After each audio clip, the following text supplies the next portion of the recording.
Welcome to Rev Shots, your weekly dose of quick hit wisdom where we tackle the most pressing topics of the day for ourselves and our revenue teams. Our show features expert guests with decades of experience. We delve into what works and why, sharing tools to be unapologetically successful, from making our number to delighting our clients. If you're ready to boost your knowledge in under 30 minutes on a weekly basis, tune in. Follow me on LinkedIn or join our mailing list to stay updated on our latest features.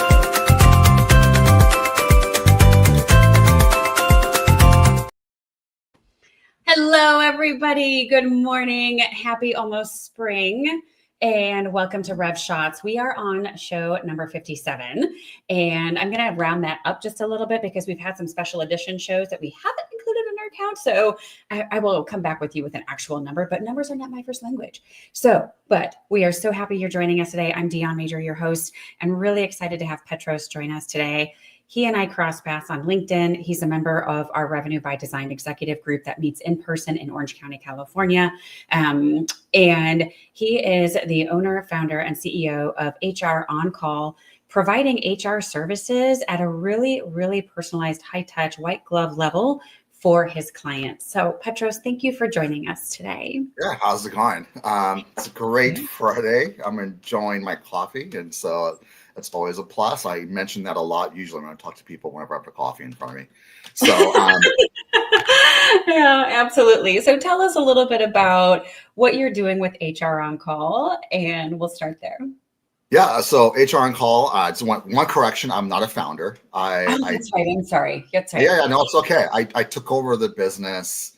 It's management, I should say, about 4 years ago. So, but we are an HR consulting company. We provide outsourced HR to small businesses and medium-sized businesses that are either they're under-resourced when it comes to HR, or they have gaps in resources, or they just don't have HR. I would say the bulk of our business are companies that just don't have HR. And some companies don't think HR is that important. They go, oh, I could do this. It's just an application. It's just, it's small stuff. It's payroll. It's so complicated of a field. There's so much that we do. And our job in the end of the day is to use that cliche, is to help companies become better. And by hiring better employees, engaging with them better, getting the more out of them than they would otherwise, and seeing them grow. So I get happy and excited when I see my clients succeed, and I see them grow and see them just blossom. Because HR could be very hard, and could take up a lot of your time if you don't know what you're doing, especially, and then you can make mistakes and it costs money. Do it right. That's what I have to say. So yeah, Petros, I think what you're touching on is really important, because what I'm hearing is, I'm going to summarize and paraphrase through the lens of kind of what I study and what I think about, and would love to get your take on it. Sure.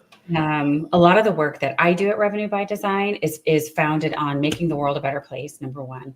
Number two is the stat of driving employee engagement, because all the research out there tells us that our employees are disengaged and they don't trust us, especially now. And the cost, to your point, I think a lot of people think about HR and it's this very touchy-feely, feeling-based function.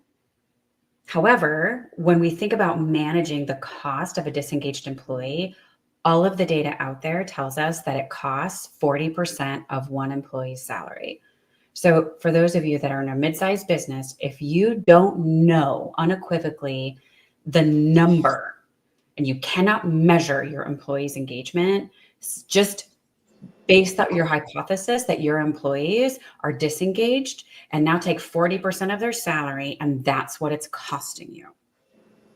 So that's what I'm hearing, Petros, is like what you do, and true HR done well is increasing employee engagement, which has a cascading effect on increasing not only employee engagement, but employee satisfaction, how well they perform, how well they interact with your clients, right? Like there's this ripple effect.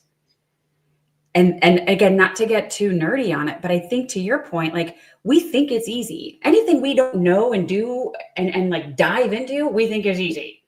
Sure. So am I getting that right? I'd love to hear your thoughts. You are. I mean, I could analogize this a little bit. It's like having a sports team, and HR is the manager. So Yeah. I mean, our job is to make sure you have the right personnel doing the right thing in the right place. I mean, you have your coaches, you have your support system, you have your supervisory staff, all super important roles. HR's job is to like help you as an owner understand how all the pieces work, and it's a lot more challenging than people think it is. Yeah. For me, I'm used to it. But if you're not an HR professional per se, right. or at least not one at my level, not to speak too highly of myself, but you know, there's different levels of HR professionals out there, and it's essential to really make sure you get the right people working for you. I've had this experience. I've been in management most of my life, and when I was first in management, I knew when things weren't right. Yeah, I couldn't really put my finger on it. I couldn't really understand how to fix things. I mean, I had some ideas and concepts, and as to what was wrong, but it's just the vibe was wrong. You go into your office and things are not flowing, right. And it's upsetting. It causes stress, and you're just leaving the day behind, looking back on it, saying we didn't do our best today. We let down some clients. We did, it didn't work out, and we're still in business. We're still making money, but it's a lot of stress. It's like you feel this grading going on day in, day out. My job as an HR professional is to go in there and go, I know what the issue is. Your flow here, just process is wrong, or you got the wrong employee doing the wrong thing, because every employee brings a certain type of talent. Right. And at the hiring process, when you hire them, you're not 100% sure they're as good in one area as you think they are, but they might have a strength someplace else. Yep. And your job as a manager, as me as an HR professional, is to get, this person's really good at this. Let's have them do more of that. Yep. Let's push them in that direction.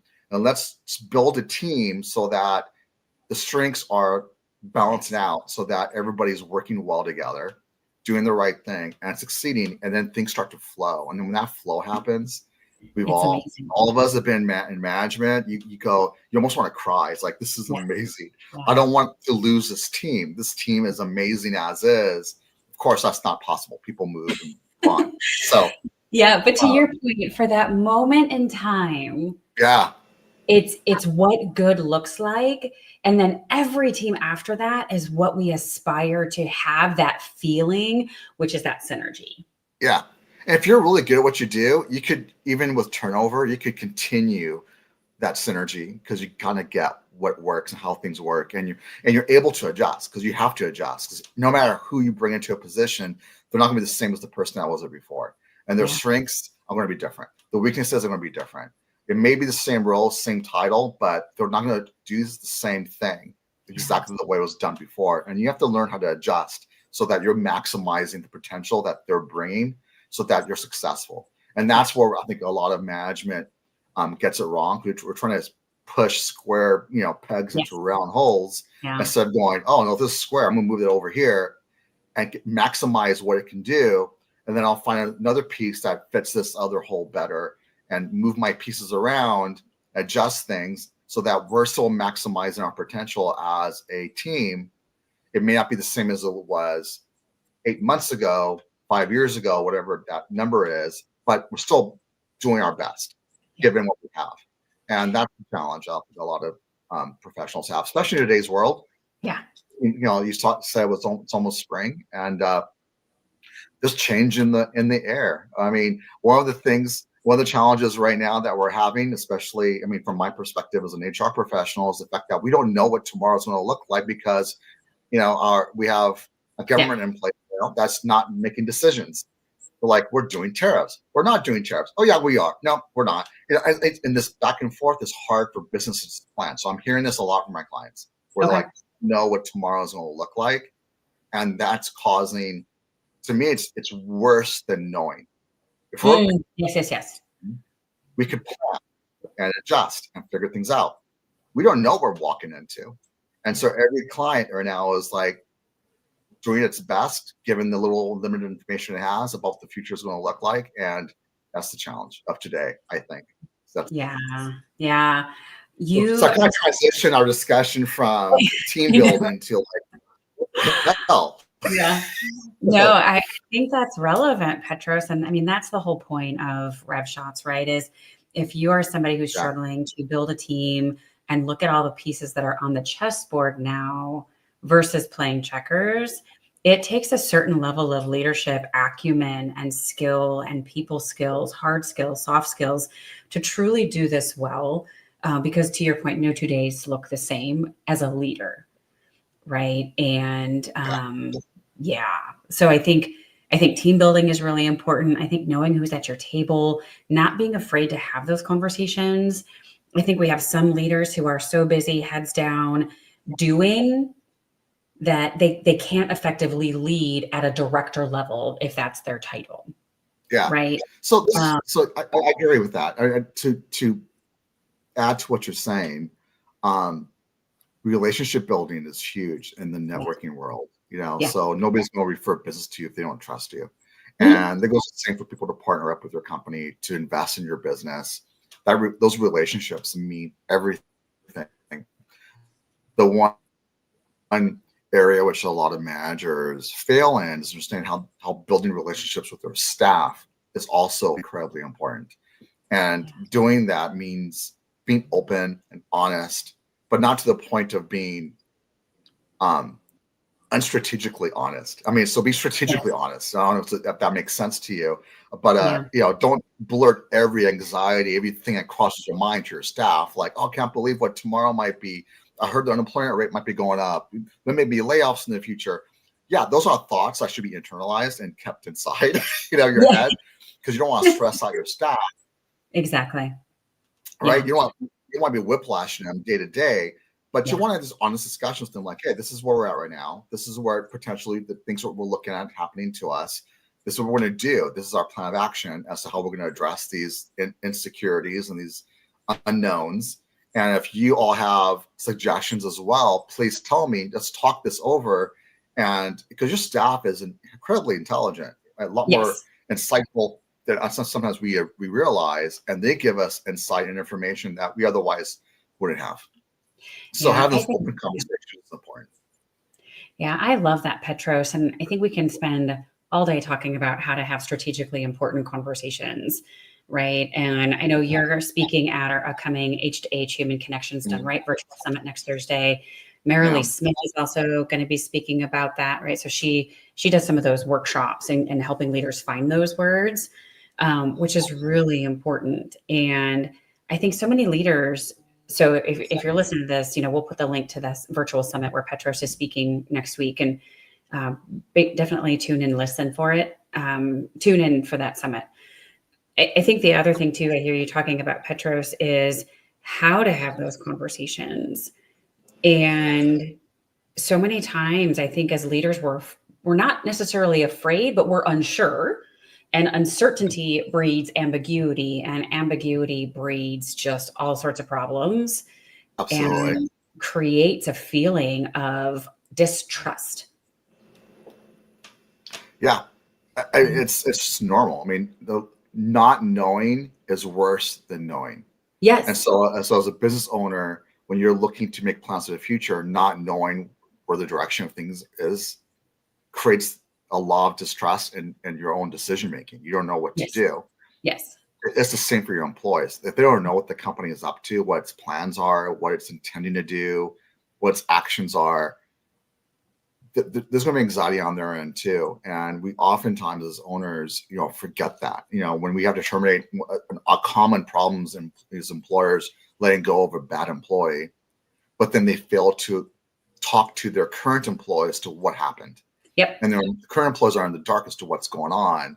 And it creates anxiety on their end because that lack of knowledge. Yes. You don't need to be detailed. Because there's confidentiality issues here too. But you need to have open conversations with them so they trust you and they know Yeah. where things are going.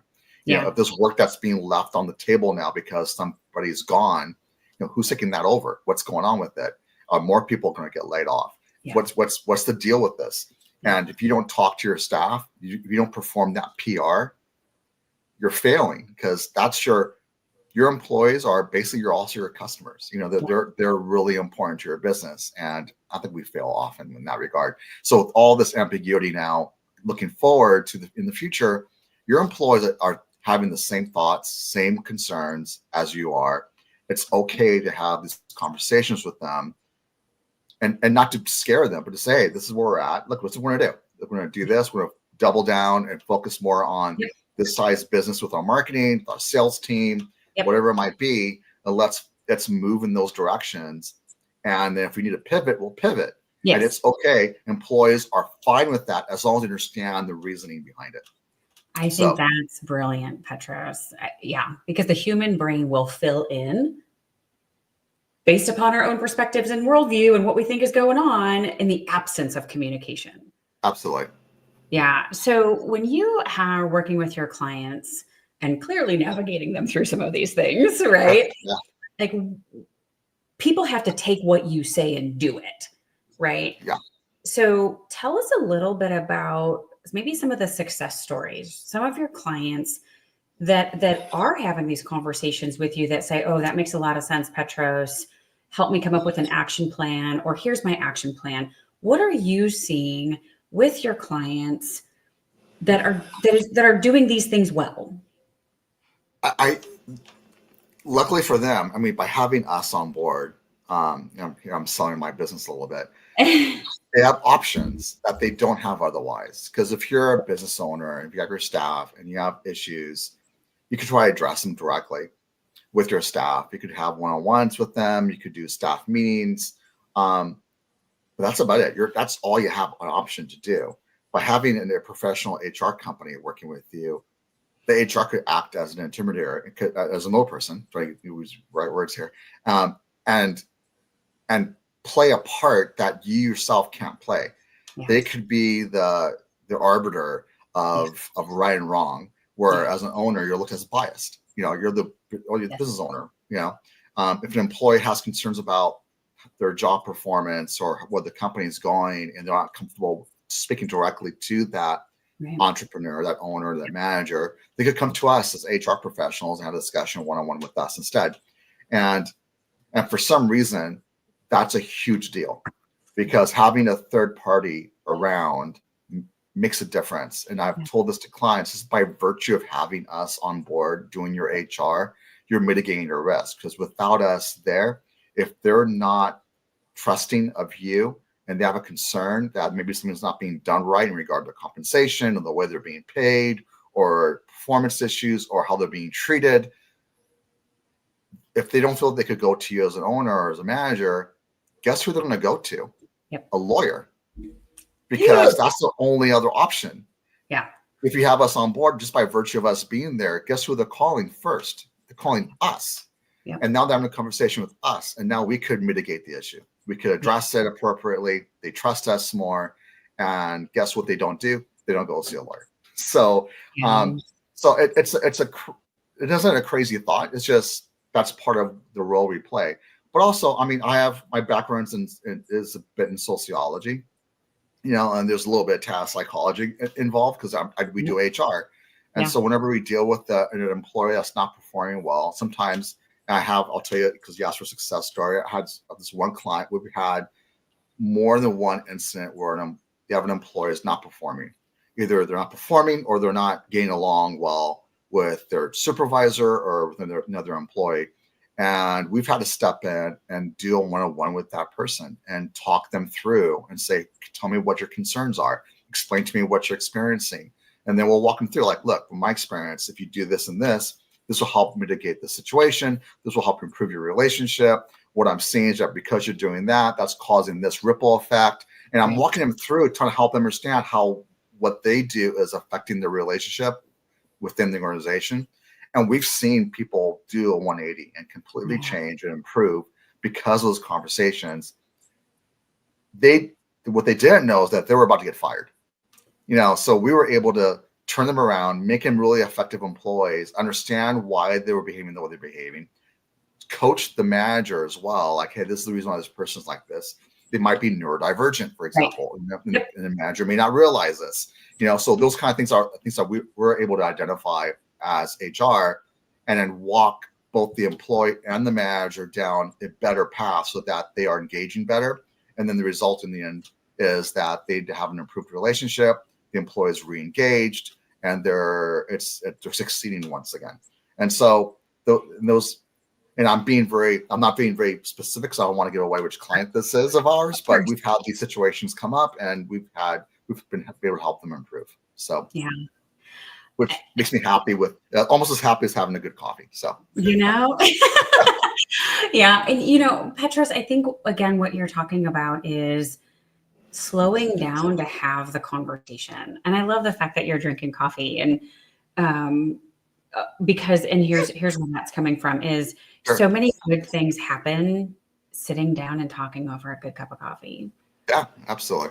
My dad was like that. He's always like, hey, come on. I live in California. He's in Chicago, but it's, hey, come on down on a Saturday morning and we're just going to sit at the kitchen table and have coffee and talk and solve all the world's problems. And I'm not making light of it because it's really important. And I think what you're talking about too, and why we're doing this summit and why what you do is so important and why people need this is we are all after connection and understanding. Absolutely. And that's, I think, what people really need to understand is when people go to a lawyer, they're not wanting to, we don't want to prolong conflict. The only people who win in a situation with lawyers are the lawyers. Yeah. Right. Let me be very clear. They're not here to help you. No offense to lawyers out there. And I'm sure there's some who are like, yes, we are. But it's not mitigating a conflict. It's not reducing a conflict. And at the end of the day, even if you win, you're still not seen. It's Absolutely. not fixing the human connection. Yeah, when you go to an attorney and there's a lawsuit or a complaint made, you're just trying to right a wrong. That's what's going on. They're not fixing things going forward. They're just, I feel I've been wronged and I want to get paid for this. I want to be compensated. I want things to be made right, made whole again. It's like a common attorney talk there. From an HR, my point is, let's make things right. Let's also improve things going forward. Because the whole point of a business is to succeed going forward. Who cares about our success last year? Honestly, I mean, nobody does. Maybe it's somebody who wants to live the good old days. Like, I remember last year we were so profitable. It was so awesome. No, who cares? I mean, the present and the future is what we're focused on. And so that's what we need to focus on as well as managers and as owners of companies. Relationships are huge. And I'll bring this up. Considering the ambiguity of our current economics, I could talk about my own clients is that we have really strong relationships with them. It's kind of part of our business because we do HR. So we kind of need to have a close relationship with them. So that's maybe a good thing. But my point of it is, as they're going through issues themselves, they're able to have honest conversations with us and say, hey, we're looking at a downturn. We need to let go of staff. Then I'm looking at that going, how can we help you? And there have been times we have done this where we adjusted our rates to help give them a break in consideration of what they're going through. So they don't actually have to give us up. They could just downturn. And when you're back, we're readjust our rates with you to help you grow because that's what we're here for. We're here to support you. And having that focus is really important in that relationship.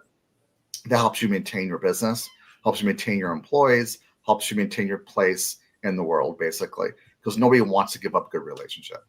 No, I think that's really important too, Petros. And I think if I had to kind of think about some of the main key points here in our conversation is the world is always ambiguous, right? And so how are we having strategically important conversations with our clients and our staff and our team to alleviate ambiguity and give all of us a direction? We're talking about relationships, having those conversations, again, important conversations, not only about the outside world and our business, but our internal conversations as well. And if we're not able to do that, then we do need to get somebody that can have those conversations with us, a la you, Petros, right? Or if you are large enough to have an HR partner, fantastic, right? And then to your point too is, I think the third thing I'm hearing is the ability to be flexible, to grow and change and morph our relationships to hold the relationships that are good and true. It's kind of what I'm hearing. Yeah, absolutely. Anything to add to that? No, I think that's good for today. It's a lot because it's not easy. Like what we're talking about is not easy and takes slowing down and some thoughtful work for sure. So Petros, where can people find you? You could email me, you could call me. And also I'm in LinkedIn as well. There's not many people named Petros Frangos in the world, so this is good. It's good and bad. I'm easily found by those I would rather not find me. And you're on the most wanted list. So then I'm also easily found by people I do want them to. So I'm in LinkedIn. Also my email, I could just tell you right now, is P Frangos. So it's Frangos, my last name, at HROC-INC.com. Also a website, HROn-Call. So yeah, I'm all over the place. So I love it, Petros. Thank you. Thank you for joining us today. Thank you everybody for tuning in, for listening. Again, bottom line, relationships and communication and conversations are the current currency that we are all operating on, regardless of AI right now. So Absolutely. We need to make sure we are holding onto really great relationships and triple downing on them, going after them with everything we have. Make it a great day, everybody. Make sure you are tuning in. We are doing our summit next week, the virtual H2H Human to Human Connections Done Right virtual summit, brought to you by Revenue by Design. Petros is one of our speakers, as well as 18 other speakers, all giving you nuggets of wisdom on how to make these human connections because they're sorely needed right now. Make it a great day, everybody, and we will see you next time. Take care.